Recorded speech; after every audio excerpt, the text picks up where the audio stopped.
নমস্কার বন্ধুরা, দীপাস কিচেনে আপনাদের সবাইকে স্বাগত। আজকে আমি নতুন গুড়ের পায়েস নিয়ে এসেছি। তার জন্য আমি আমল দুধ নিয়েছি 400 মতো, নিয়ে আমি উষ্ণ গরম জলে আমি দুধটা গুলে নিচ্ছি।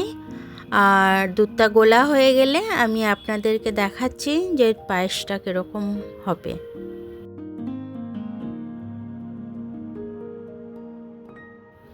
গোবিন্দভোগ চাল আমি আগে থাকতে ভিজিয়ে রেখেছিলাম, তো আমি পুরোটাই দিয়ে দেবো, একটুখানি জাস্ট রেখে দেবো। এটা আমার পরে কাজে লাগবে, সেটা আপনাদের দেখাবো আমি কি কাজে লাগবে। এই যে এতটা মতো রেখে দিয়েছি।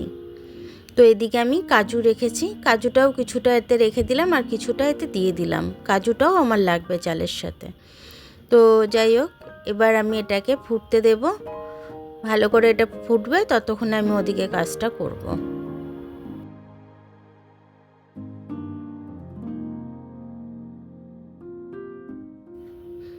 এবার এটাকে আমি মিক্সিতে বেটে নেব।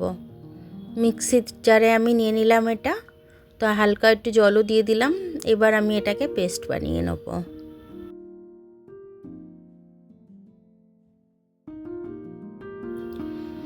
এটা ফুট ধরছে, চালটা অর্ধেক সেদ্ধ হয়ে আসবে যখন, তখন আমি ওটা দেবো এর মধ্যে। এটা দিয়ে দিলে এর গাঢ়ত্বটা বেশি হবে এবং এটা খেতেও ভীষণ টেস্টি হবে। এটার জন্য আরও দেওয়া। দেখুন আমি কটা এলাচ থেতো করে নিয়েছি, যেটা আমি দিয়ে দিলাম। এবার আমি এটাকে একটু নেড়ে দেবো। নেড়ে দিয়ে এটাকে আমি আবার চাপা দিয়ে দেবো। ততক্ষণে দেখাই গুড়টা। দেখুন গুড়টা আমি 500-র মতো নিয়েছি।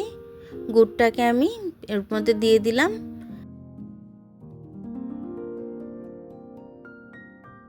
দেখুন গুড়টা গলে গেছে আমার। গুড়টা গলে গিয়ে কি সুন্দর একটা কালার চলে এসছে। আর আমার চালটাও সেদ্ধ হয়ে গেছে, তবুও আর একটু হতে দেবো আমি। এটা দেখুন ঘনত্বটা, এটা গাঢ় হয়ে এসছে। এবার আমি এটার মধ্যে কিশমিশ দেব। ওটা অফ ক্যামেরায় দিয়েছি, তার জন্য ওটা দেখানো হয়নি কিশমিশটা।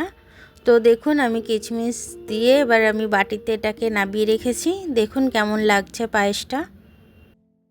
পায়েসটা দেখতে যতটা ভালো হয়েছে, খেতে ততটাই ভালো হয়েছে, যেহেতু গুড়টা আমার খুব সুন্দর গন্ধ ছিল আর খেতেও খুব টেস্টি হয়েছে। আমার ভিডিওটা দেখার জন্য অনেক অনেক ধন্যবাদ। আমার ভিডিওটা যদি পছন্দ হয় আপনাদের, লাইক কমেন্ট সাবস্ক্রাইবটা একটু করে দেবেন। আর ফেসবুক থেকে দেখলে লাইক আর ফলোটা একটু করে দেবেন। আবার কাল দেখা হবে নতুন রেসিপির সাথে। ততক্ষণ আপনারা ভালো থাকবেন। আমি আসছি।